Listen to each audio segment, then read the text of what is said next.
Mina olen Mart, 45 aastat vana ja võiks öelda, et järjekorras seismise fänn.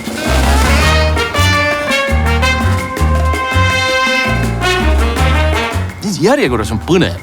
Siin kohtad ikka palju huvitavaid inimesi. Teinekord on lausa raske järjekorda tekitada, aga ma olen tugev. Saan hakkama. Selline ma olen terve elu olnud. Alati järjekorras. Ja muidugi ees. Vanasti oli lihtne. Järjekorrad tekkisid iseenesest. Aga nüüd järjest raskem. Inimesed on kannatamatud, tead. Tead, vahel ma võrdlen seda järjekorra hoidmist nagu häda kinni hoidmisega. Mida kauem hoiad, seda parem saab.